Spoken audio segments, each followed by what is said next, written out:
We already sat through a 3-hour movie, so let's get this let's going go. right away. Yeah, let's just get started. I have to work tomorrow. Let's go.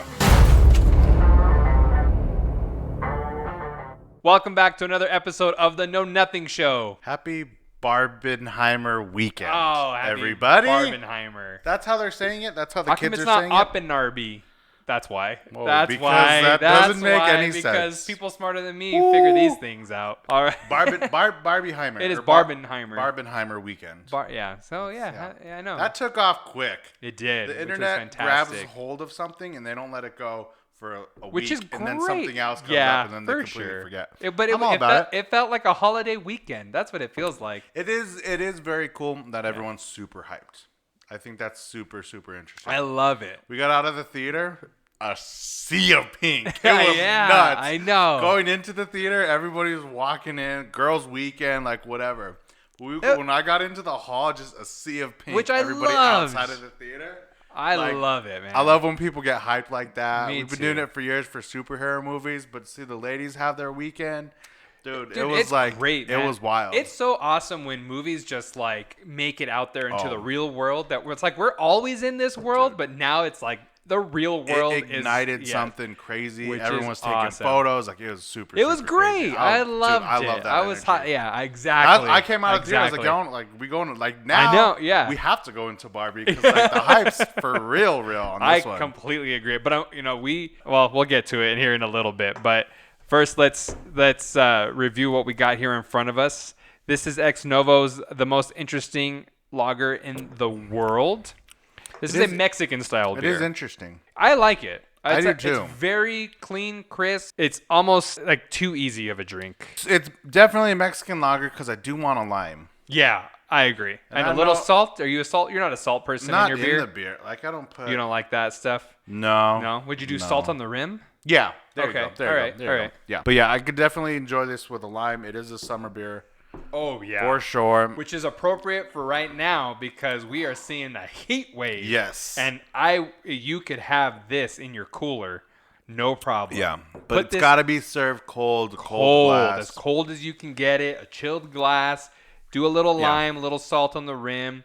This will go down so easy. Yeah, Ex Novo did a good job with it because again, you can't mess this up. No. You can't mess it up. It's great the way it is. Yeah.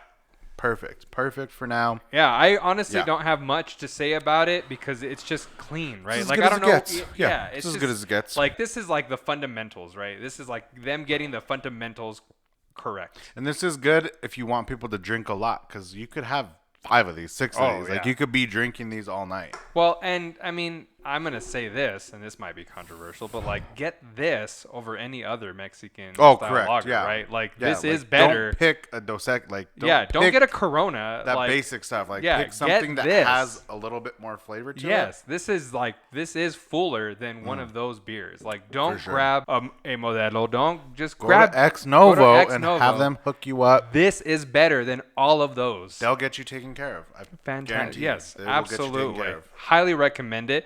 Honestly, I mean, I'm gonna give this like an 8.5 because it's just like satisfying. It does everything it's supposed to, right? Okay. It's exactly as advertised, but probably the top of its class.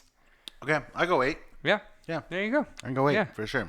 So there you go. 100%. Highly recommend. Go to Ex Novo. Check them out. Lager. Yeah. Oh, it's a great place too. It's a fantastic. Check them out. They will get you taken care of. Anyone who has not been there, go there. Come visit. Yep. It's fantastic. Try this and then let me know what you think. Yeah, especially on these hot days. Are you tired? Are you tired after sitting in a movie for 3 hours? All right, that's a good question. I am not necessarily tired because I sat in a movie for 3 hours. Okay. Because I got out of the Batman. Yeah, it's not late. Yeah. It's not late. I remember getting out of the Batman and like not being tired. I am a little mentally tired right now. I will say that. I'm super mentally tired. Yeah. I mean, I'm tired because I've been up since 6 o'clock this morning. That's one thing. Did the work thing, got off immediately, went into a theater. But I'm not tired because of the 3-hour-long movie. Exactly. Yeah. I'm tired because of what the movie was, not because it was 3 hours long. That movie was Oppenheimer. We saw Oppenheimer. 8, 7,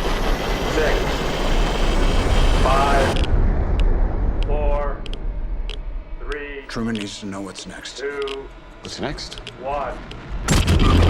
Man, been so excited for this. There's only one movie I care about. Truly, from the bottom of my bones, Oppenheimer. I am so beyond excited for Oppenheimer. Absolutely. Canceled all my plans. I couldn't think of anything else for the past couple of weeks. That's true. I've just been stupid excited.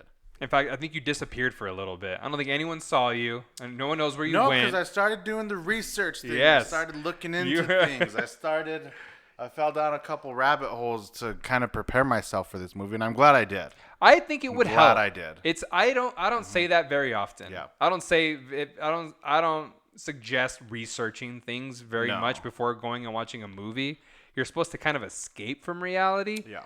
I think this one can benefit a little bit from a little research. And I knew right away, 5 minutes into the movie, when my research paid off. Really? Because I read something that I thought was interesting, and then they showed it immediately in the movie. What was it? And I was like, let's go. The first 5 minutes of the movie? Yes, when he injected the apple. Oh, I was like, there's no way. I was like, that's a weird... Like, what a strange thing. Because you read it multiple different places when you read about J. Robert Oppenheimer, that he did this thing. Because he admits to it. Oh, he tells that story. Because Yeah, obviously exactly. no one knows he did it except him. Yeah. Right. But it's funny because you read one thing about it and you're like, oh, that's a silly thing you did. And then you read, I was like, the Apple story came up. And so it's just funny that they showed it. So it must be a significant thing because I read it multiple times and then saw it. And I was like, let's go. You instantly learn who he is based on this action that he did and then tried to undo. Right. And so it was a very good way to be like, okay, I get who he is immediately within 5 minutes. Yeah. It's a heavy movie. It's a dense movie. I don't mean heavy as in like emotional, but it is a movie that has a lot of information in it. Yeah. And that's why after 3 hours, you're sort of like, wow, I went through some stuff because I had to use my brain. Yeah. You have to use your brain. You have to do a lot of thinking. You have to pay attention. Yes. Like, you cannot get distracted. There's so much information coming at you the entire time that it does. If you do slip up, it might mess with you later in the movie. It's so funny you say that though, because you and I talked about it before about going to the bathroom during the movie. Oh yeah. Right? We were like 3 exactly. Go ahead, you're not gonna miss anything in 3 hours. We literally were walking in like, hey, like if we have to use the restroom, we think it'll be all right. And we're like, we both agreed, you know what? Like 3 hours of a movie, I'm sure you could go to the bathroom and you'll be like, you're not gonna miss anything important if you're gonna go pee. And which again, we were wrong. Yeah, there's so much information coming at you. But again, it's the story of J. Robert Oppenheimer, the guy who created the atomic bomb. Yeah. Essentially created Los Alamos National Labs here in New Mexico. Basically.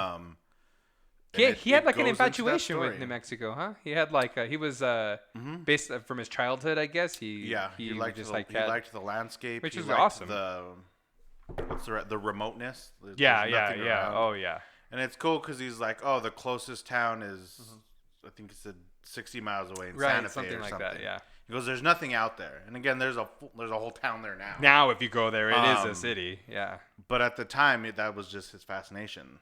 So it's crazy. It takes you through his academic career, what he did, his accomplishments. It kind of kicks off towards the end a little bit. Yeah. So they're explaining something. They do a lot of jumping around in the movie, but for 90% of it, the focus is on him the entire time. Yes, absolutely. Which the movie's called Oppenheimer, so don't be like all shocked when it's about Oppenheimer. Like that's strange. Yeah, I mean, because it's. I think it's gonna immediately make people wonder why we're not talking about these other things that are coming up in the movie. Because you can arguably there's gonna be more interesting conversations to be had based on little things that they bring up in this movie. Yeah. But I do think Oppenheimer is a really good way of of getting us through that entire journey, right? Yes. And so I enjoyed focusing on Oppenheimer because he does get us from A to Z. And he's what branches out other stories. That's what exactly. The other stories come from what he's doing and how he's reacting and what parts of the world he's in and the people he interacts with. Yeah, absolutely. Those people all have an effect on how the story ends up. Yeah, he's the tree trunk, this guy, right? Yeah. Which turns into everything else, absolutely. which I thought was interesting. Which is why I think it is appropriate. You take this sort of middle, and then he branches out into a million different things. So that's my segue into Cillian Murphy. Man. Which when this movie was announced, people were like, this guy can't lead a movie. He's never led a movie. He can't do it. Yeah. He's a leading man. Awesome secondary guy. Right. And I saw Peaky Blinders. The guy can lead. And you're wrong. The guy can be in charge. Yeah. Okay, he's never led a feature film. He's never led a movie. TV shows are different. But after watching Peaky Blinders, which I'm not 100% done with, after season 1 of Peaky Blinders, I was like, this guy can lead. Absolutely. This guy acts with his face and his eyes, and he can act without moving. He is so good. He can act sitting still. Yes. And he does it multiple times in this movie, which I thought was fascinating. And in both Peaky Blinders and Oppenheimer, he is a leader, right? Like, his character is also a leader. He plays characters that people look up to and look for to make decisions. Yeah. And he plays that role phenomenally. I believe he can't be an action star. Like, I completely understand that. But if you want to put him as a leading man and him play a character where people actually look to him, I think he nails it. He was perfect. He did such a fantastic job. And they put all the pieces around him with Emily Blunt, Matt Damon, who also did a phenomenal job. Matt Damon did great. I got to say, when Emily Blunt first came on the screen, actually, I wasn't sold. I was nervous. Really? Yes. Like, the scene where she comes and she sort of makes a pass at him, I was like, ooh, what is this? I don't know if I like this. I liked her from the jump. Oh, man. Again, and I went into this movie, like, already liking everything. So that's doesn't help me. Or doesn't help anybody in the movie. Unbiased or yeah. But, like, she might have been my favorite character because, again, she acts every single scene so well. Yes. Her emotion is super unmatched. Well, and that was... she's angry the entire movie. Right. And she does it really... Like, she gets angrier. And I do want to... Yeah, because I do want to make sure everyone understands that I ended up falling in love with her character. It was just that initial scene where she comes on. I was nervous about the kind of character she was playing. But, again, arguably one of the most interesting characters in that movie is Emily Blunt's character. It just has so much depth to that role. Yeah. It is fantastic. She plays it so well. Matt Damon's role is just cool. Yeah. That's just like an awesome role. Well, again, he played it he does it perfectly. Well. Yeah, he does it great. They all do such a good job. And that's what makes a good actor is you believe that they're that person. Yes, absolutely. Like, I believed Matt Damon was the Army general. He wasn't a general yet. I believe they made that admiral? Statement. Yeah. Isn't he an admiral? And he's like, why haven't you won a Nobel Prize? And he's like, why aren't you a general? He's like, I will be after this. Yeah. So I know they make that comment. But again, you believe he is in the position that he's in. Yes, absolutely. You believe all these characters, which is why people want to do Christopher Nolan movies. It gives them a chance to shine. Christopher Nolan brings that out in people. Oh, yeah. Christopher Nolan's been getting so much of the praise and shine, and I think it's well-deserved. I think he's proven that. But the actors in his movies also deserve a ton of praise. Let's talk about RDJ a little bit here. Yeah. Can you think of a movie, and I don't know all the movies that I haven't seen every single movie that he's done, but can you think of a movie where he plays a villain? Think about, Robert Downey Jr. as a villain. Why has that not been done? Why is that not a thing that has happened? So it happened once briefly, and I don't want to say villain. He was just a jerk. Okay, which one? If you ever saw The Judge. Oh, yeah. So he was like an asshole in that movie. He does play an asshole. He was like, I'm this guy, and I don't want to do it. Like, he was a jerk in that. I don't know if you call that a villain. But that's what you're saying. But what you brought up is, has he ever played a villain? And that's the only thing I could think of. He has played a jerk before. He was kind of a jerk in that movie. Yes, he has played a jerk before. In this movie, he is I want him as a villain after watching this movie. Yeah. Yes, he is sort of the villain. He becomes a villain at the end of this movie, right? And will do anything to stop Oppenheimer and smear Oppenheimer's name. Yeah. And I loved every second of it. So committed to it. I want him as a villain. And it's crazy that some people don't like his performance, or some people it's crazy to me. I don't understand it. Because the way that he's talked about this performance and the way that he's spoken about it is he loved doing this. Oh, I'm sure he did. And people are going to have to look at this role like, "Oh, you can do a lot of things. He does get. You can do a lot of things. He can, and I know what people are saying, and I haven't read anything about anything about this movie. I went into this movie super fresh, which I like to do. I didn't, so that's why I'm saying these things. But I could see where people say Robert Downey Jr. plays Robert Downey Jr., right? In this movie, he does a little bit of that. I thought he was just so. He is that character. So awful, but man. there are some Robert Downey Jr. like slips in there. He has some great character developments in here. I really appreciate a lot of the character choices that he made. Mm-hmm. I do see that like RDJ like slipping in. Gotcha. Where you're like, yeah, I know it's him playing. It doesn't even look like him, which is crazy too. It looks like a totally different person. He does the hair thing. Yeah, I mean it's great. He does a fantastic job. Mm-hmm. It just made me think, man, we need to get him in more roles where he is just a bad guy. I hope so. I want him as a bad guy. For sure. So acting phenomenal. Let's talk about the score a little bit. What do you think about that music? Who scored it? Ludwig. I know he's done previous Nolan films, man, but they had another press video with him explaining kind of his process and everything. I know it's Ludwig something. I can't. We'll put it up. I'll put it up. Yeah, I'll put it up right here. I know who he is. He has super long hair. He's super. He's great. He's great. The score got into your veins, though. Oh, exactly. Like it got into, and it just sat with you the entire time. Like because there was no moment of never quiet. Right. Exactly. Mm-hmm. Yeah. And when we had quiet, we appreciate. We were in that quiet, and it was so. It would be so exactly because the whole time. You're just the music is just helping you along, right? It's just they're assisting you get through this movie for 3 hours, which is it's extremely helpful. So good.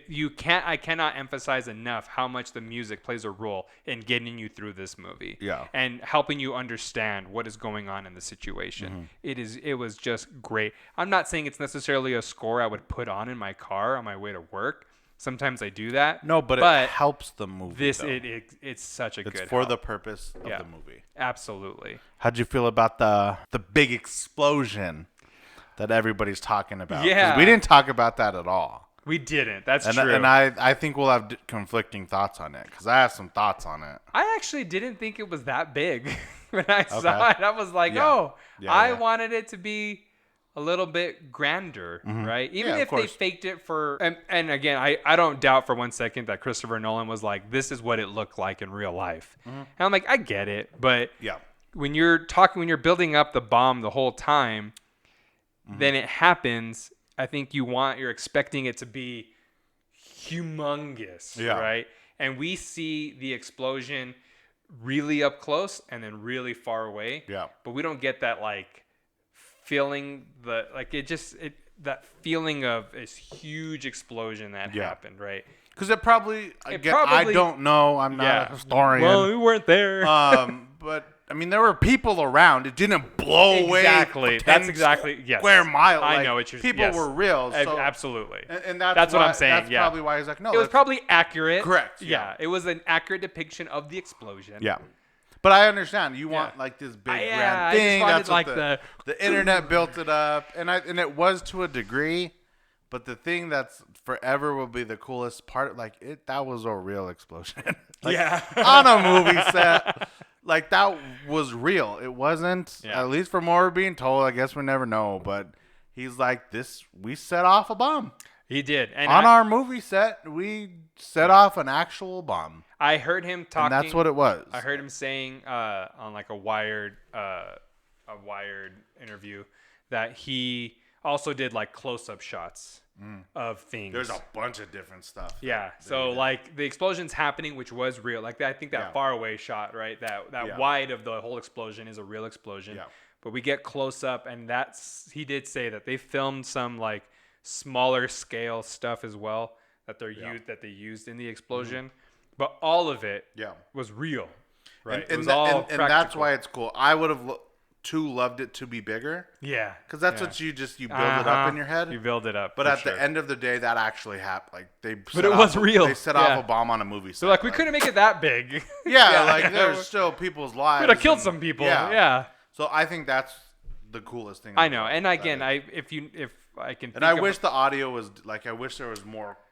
There was a lot of crackle throughout the movie, which is super great. Yeah. But I wanted that moment to be, and they hit you hard with one moment that's like, oh my, like you kind of go like that. So the bomb goes off and it does this, and you see the smoke and you see the people's reactions and everything. It was so well done. Quiet. It was exactly. So it's one of those moments. Watching the smoke go up. It was one of those moments where, like you said, it was quiet. And you're watching everybody's reaction, and then like you're like, oh my god. Yeah, and it catches them off guard, right? Yeah, so it's like, oh, cool, like a bomb went off. So in the moment, I felt really good. Like, yeah.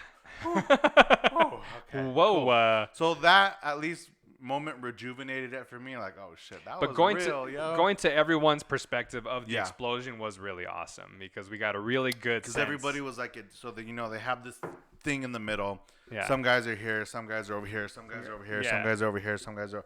So everyone's at a different spot. Right. To be able to see it.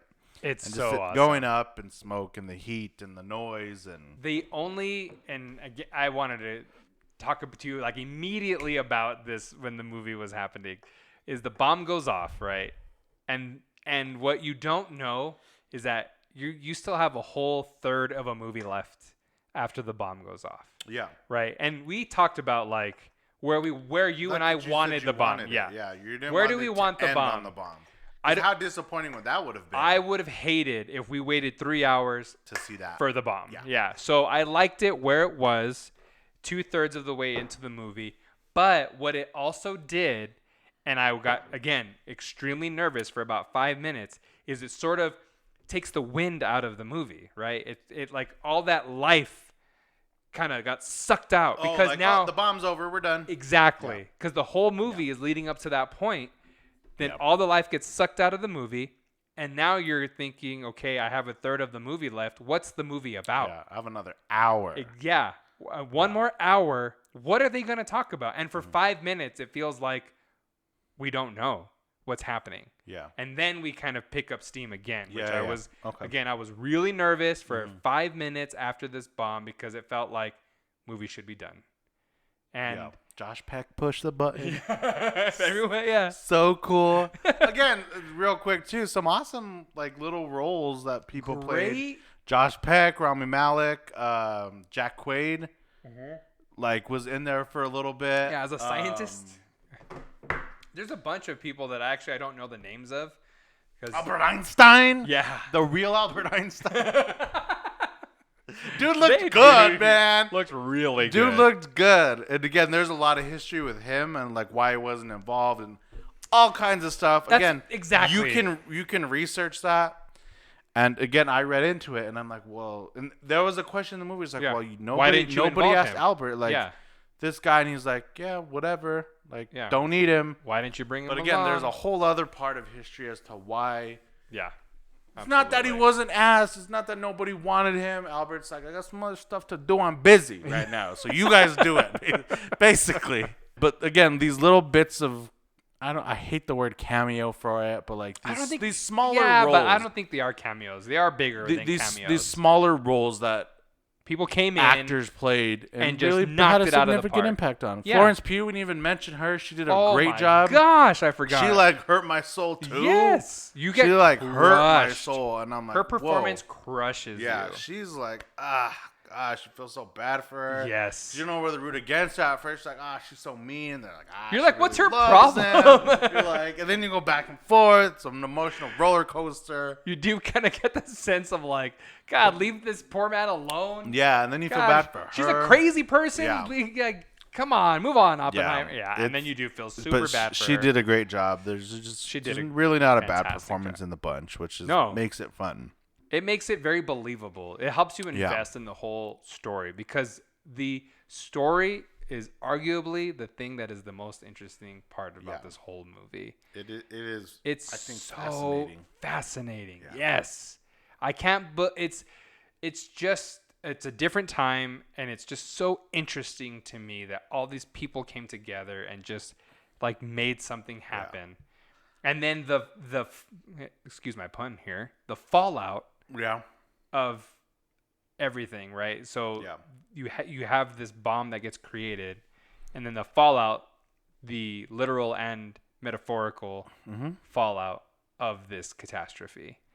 It's so fascinating. Yeah. And again, it put, I mean, we live in New Mexico, so it put our state on the map. Like, it's, people move to New Mexico to work at Los Alamos National Labs. Like, they uproot their entire life to come here and work for the labs. What they talk about in the movie still happens. Yeah. People still get sought out.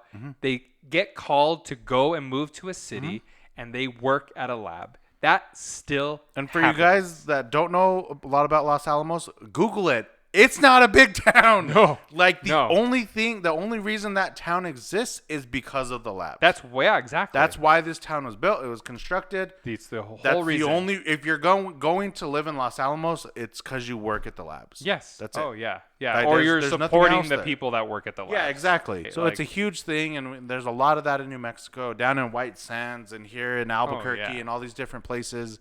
Yeah. Sandia and I always forget the one in Alamogordo.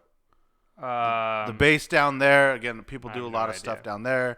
My best friend worked down there for a long time and now works at Los Alamos. Like, it's all these crazy things, and it's a huge part of history. New Mexico plays a really big part of the history of all of this, and continues to play a big role in this to this day. And it's just, again, extremely fascinating. And the history piece of this is, I could see being a turnoff for people when they're watching this movie, because if you're not expecting to get a history lesson when you go and watch this movie, you may not find it necessarily to be entertaining. Yeah. And you do have to like this subject matter a little bit. Yeah. If you don't care about science and math, it's gonna be tough. It's gonna be really tough. Your favorite movie. It's not. I don't know science or math. When I went to college, I picked a area of study that didn't require math. Didn't have it, so guess what? I went to film school because they didn't need math. So it's a very complicated thing. But it's just, you don't have to know science and math. You just have to have a passion for what comes out of science and math. Yeah, and I think as long as you're willing to learn, I mean, you just have to have like a hunger for learning, and I think you'll appreciate this movie. It's just, it can get very, like, what did he say? What does that mean? What's going on? Yeah. And I could see where, especially if you are not paying attention for the first hour, the second and third hour are going to be impossible. So you have to go in with the mindset. I got to pay attention. I got to listen, and I have to be interested. You have to be interested in it. And if you're not, that's fine. You just won't enjoy the movie. Yeah, you're not going to enjoy the movie. And that's totally okay. Because there's not really like a dramatic element other than the Florence Pugh stuff. Yeah, there's no side notes. Yeah, there's no extra stories. There's not a B story that's going on that is helping carry the movie along for those that are not interested in the science. Let's talk about this love story. That's not really happening here. It's properly named. Yeah. It's about Robert Oppenheimer. Yeah, I mean, exactly. Yeah. And that's what it's about. If that's not something you're interested in, that's fine. They're not hiding it. No, not at all. It is about Oppenheimer. Not at all. And that journey. But I think the thing that the cherry on top for real was the last 90 seconds of this movie. That's what I think people are going to talk about. And that going forward is going to be the conversation for a lot of people. And I'm going to repeat it here. I'm going to paraphrase it. Yeah. Okay. So, which is so Christopher Nolan wrote the movie, but it was based on a book, right? Yes. And there's this scene in the movie that they keep like referring to about when Oppenheimer's talking to Albert Einstein, right? And Strauss makes that moment about himself. Yeah. And then it's finally revealed at the end. So we never know what Oppenheimer and Albert Einstein talked about in that conversation. And again, we see this scene multiple times throughout the movie. We never know what they say until the very end of the movie. Yeah. Because we get this sense of we're about to explode a bomb and we don't know what effect it's going to have on the world. Yeah. And they were genuinely concerned that it was going to light the world on fire. Yeah. Right? It was going to destroy the earth. Yeah. Quite literally. It was going to create a chain reaction that destroyed the world. Yeah. And that's what Oppenheimer is talking to Albert Einstein about. Yeah. That's it. That was all it was. That was what it was about. And Albert Einstein says, aren't you glad that didn't happen? Yeah. Basically. And Oppenheimer's like, actually, I think it did. And that's... And from that moment... That's amazing. Is when it happens. And that's what people are going to talk about. And again, we won't go into it because we are not proficient. I'm not proficient in that area of I don't know anything about that. But essentially what it was is, did this man create, which he did. No, absolutely. He created nuclear warfare. And I don't know. He created bombs for... the U.S. to bomb this country, or for them to bomb whatever it is. That's what right. That's what he created, and that's what they show. Yeah, going up into the sky, up into the world, and you have to think: is it going to happen? Yeah, because his argument initially is if we don't, everyone else will still do it. Right? Yeah, 100%. So let's just do it. Yeah, and you could see where he, I guess, has a change of opinion at the end of the movie. Yeah. Where he feels like, you know what? We shouldn't have done it. And if we didn't do it, nobody else would have done it either. And we could have been in a better place. That's sort of his... And that's when this conversation starts. Right. Somebody would have done this at some point. But there is a mic drop moment at the end of this movie. And then literally credits right after. Yeah. Like, all right, go talk about it, guys. Yeah. Break up into groups. Go have a conversation. Yeah. You guys decide what you think. And again, I don't know anything about that, but it left me wondering, dude, we could get a moment where we could get a notice at any time that this country declared war. And again, it happened last year. Like, it's a very real thing. Yeah. It wasn't a nuke. Like, nukes were not set off, but the thing is people have them. Right. They are easily accessible. Anybody can send one to anywhere they want, anywhere in the world right now. Yes. And that's the scary thing. But the conversation is, if Oppenheimer didn't make it, if he didn't create or if he didn't play such a large role in the creation of the atomic bomb, would we have them today? Right. That's what he is trying to wrap his head around in the movie. And again, to me, in my opinion, we would still have them. I agree. I mean, I don't think that we would have in some form. Yeah, I don't think that we would have been in a. I think it was inevitable. You would have got him 10 years later. Yeah, I think it was inevitable. If not him, someone else. But he wishes probably it wasn't him at the end, is the impression we get at the end of the movie. Yeah. But again, that's I think a huge impactful moment. You leave the theater like, yo, are we going to get bombed? Like, whoa, what? Yeah, you're like, are you kidding? And I mean, no, I don't know that it's going to happen, but everybody has one of these things. What he created in this movie, everybody has now. And everyone has it so that you, as a defense, right? That's like the... Yeah. And you hope other places in the world will be like, hey, just so you know, we have it. We don't need to use it. We're not going to use it. We have it, though, right here if we need it. The understanding is that people don't use them offensively. They use them defensively. Correct. And so that's the understanding. Now, again, this is a conversation starter. Yeah, exactly. What other people, like what you believe and how you view the situation might be different. That is just the understanding that is in place right now. But again, overall... On that note, it was really what I thought it was going to be. Yeah. Which is like a top tier film. It's done so well. So well made. So many great performances, wonderful score. What I thought was a great explosion. And I'm glad the movie didn't just focus on that. I think it was probably put on the back burner, to be completely honest. Oh, yeah. Absolutely. If you go into the movie, well, the explosion sucked. I'm like, well, dude, then you missed... the point of the entire whole point thing. of why Christopher Nolan made this movie. Yeah, and the press and the media that hype up the explosion, fine. But if that's what you took away, like, well, it wasn't, whatever, then dude, you weren't paying attention. Yeah, I agree. So many great performances, wonderful score. Where are you landing on Oscar this, Oscar that? Too soon? I don't think... Are you thinking Cillian, actor, Downey, supporting, score, cinematography. Is any of that on your mind, or you're just? That's a great question. I think we might get like an editing. I think we might. Okay. Cillian, I'm not sure we're gonna get a best actor from him. RDJ, I could see us getting us some best supporting. Has to get one. Definitely best supporting. The score, maybe. I was hoping sound, but I didn't.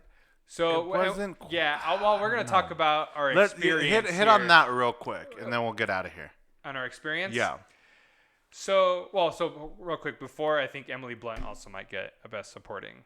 Yes, I could see that. Yeah. I could see RDJ that. and Emily Blunt probably in there. I don't know if we're score? And maybe score, maybe editing, directing. It's early though. It's early. I don't know, and I don't think we're gonna get one for story or for best picture. That's why I don't think. I don't know if we're gonna get because I don't know about best picture yet. No, I don't think he's gonna do best director. Yeah. You know what I'm getting at. Yeah. So that sort of sums up our thoughts about the movie. Okay, so everyone kind of knows. So yes, we enjoyed it. I do recommend it for those that are sort of willing to sit and learn for 3 hours and don't mind using their brain a little bit in a movie. Yeah, 100%. We specifically picked this showing because it was a 70 millimeter experience. Oh, where's my film? Oh, somewhere. Actually, I have mine. Oh, do you have it? Yeah, I have mine right here. Picture a film like this. Yeah. This is huge, guys. Yeah. Normally, shot by shot. Normally film is half this size. Mm-hmm. They give these to an X number of movie theaters. 35. The whole film is 70 millimeter, 3 hours worth of 70 millimeter. 11 miles long. That's insane. 11 miles long. It's 11 miles worth of film. 600 pounds. And the theater we went to screwed it up. A couple of times. It was a couple of times. Infuriating. I couldn't believe, and I was so happy that we had like an advocate. We had like someone who was standing up for us in the movie theater. Second something happened, this dude got up, and he's like running out of the theater. At least 3 separate occasions. But because this dude got up, and I understand that because it is a special event. Yes, that was why we did this. That is I don't why know if we I did paid. this. I'm sure I paid more money for the tickets, but you are paying more to premium see price. The movie on film. Everything is digital, and that's fine. That's the way of the world. But to see a movie on film, like you know that it's on film. Yes. Now I feel like the film was still messed up for some reason. I know. Because when you watch something on film, it looks real. Yeah. Like it feels like you're watching a film. I know that's weird. No, this but looked you like feel like you're watching a roll of film. I don't know how to explain it. This looked like archival footage. Yeah. It looked like they found it, and they were like, let's take a look and see what we got here. And we found a canister in a basement. Yeah. Let's put it on here and see what it is. And I couldn't believe that someone just It was so messed up. The picture quality was terrible.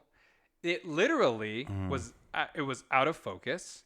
It was. And there were moments where it wasn't even correctly aligned. Correct, yeah. And I couldn't believe what was happening. But because of all that, the sound was off. Up, yeah. And sometimes it was clipping. I mean, it was just like when I was hearing it, I was like, this is pretty loud. But then there were times where I was like, oh, it's off. It would crackle. Like it was just not good, right? And So it was a bummer of an experience in that sense because you're not going to see. I don't know that we'll ever see a movie on film again. I don't know either. I don't know. It was clear to me that they couldn't do. How could somebody not just play 5 minutes of it to calibrate it? Yeah. And just make sure it's going to be a good experience. You just need to play a little bit of it. Yeah. Just test it. Just try it. Make sure it works.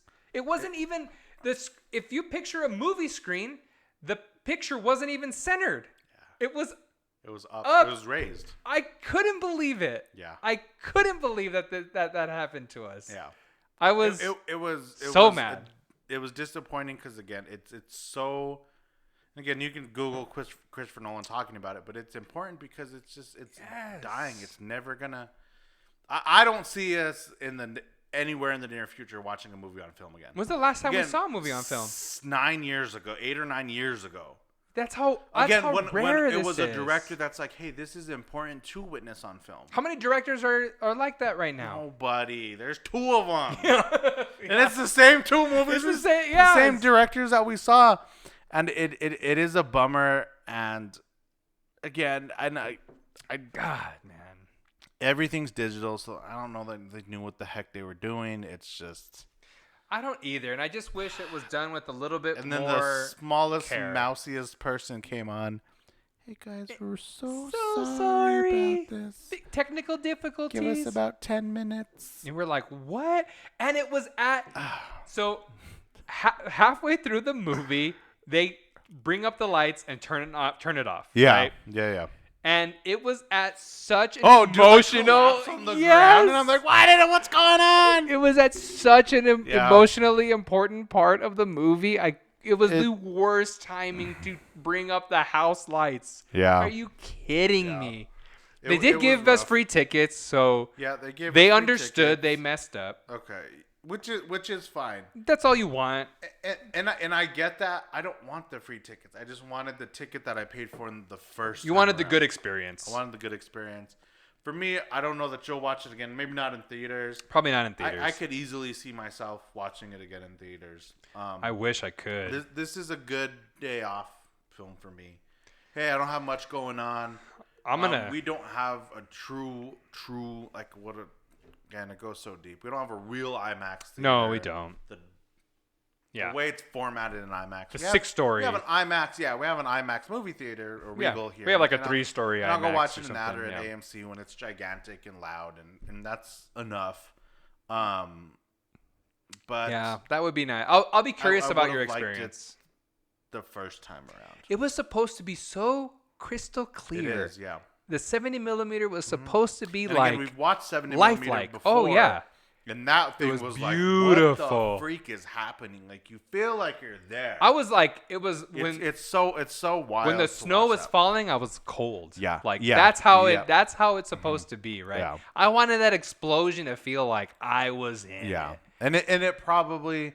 For the very, very few people that got to see it in IMAX 70 millimeter. Oh. If any of you guys had that experience, which I think it was just not a couple a lot. cities. Yeah, like I know LA and New York did it for sure because they have their AMCs. It would have been cool to travel to go see that thing. And I would have. Again, I don't think is ever going to happen again. If this does happen again, if we get another 70 mil, we should probably seriously have that conversation. We'll take a trip. But if any of you guys saw it, please let me know. In IMAX or 70 millimeter at all, or just even if you saw the movie in a regular Joe Schmo theater, let us know what you guys thought. Yeah. I'm super curious to see what the world thinks. Me too. I'll be curious to see box office on Monday. I know Barbie's gonna win it. That's okay. That's okay. I'm gonna go see Barbie this weekend. Hard for a 3-hour movie to make that. Hard for a 3-hour movie for people to sit there and for it to get the screens. It doesn't get the same amount of screens. Doesn't get the same amount. But that's all right. Yeah, we'll see what Monday brings us. Yeah. I'm excited. I will watch this again. I don't know that I'll give it a rating quite at this moment. Yeah, sit on it for a bit. Again, that ending is rough. Yeah. It's rough on your soul. So I couldn't. It does take a toll. I couldn't give it an accurate rating, but I definitely don't see my rating going down. Oh, I don't see my waking up tomorrow and be like, interesting. Again, maybe it'll go up when I watch it on digital and or that's whatever. True. And I'm like, whoa, shit. You're like, man. Because digital still looks good. So maybe when I rewatch it and get better audio and stuff, maybe it'll go up. But I don't see it going down. And that's a good point. We saw it in probably the worst circumstances, and we still really enjoyed it. Yeah. And if we see it in better circumstances, you're right. I don't see how it could get worse. Yeah. Yeah, and that's a very, very good point. But I'll do Barney. You go see Barney. It's been a long day. Yeah. I'll go see Barbie next. I'm just curious. To see what's going on there. Gosh, man. So I'll take a look at that. I'll be curious too. And then, we got some good movies coming out. I know we got a writer's strike going on, and some things are pausing, and we don't know what's happening. And we won't speak on that. We're not a part of it. Again, I don't know all the details on that, but pay your people and treat them properly is what I'll say. Pay people what they're worth is probably all I got to say. A few close people that I went to school with that have posted stuff, and I'm like, oh, yeah, I forgot you're doing that thing. Working. Yeah. Hey, pay 'em. I got you, bro. Yeah. You want me to post something? You want me to support you in any sort of way?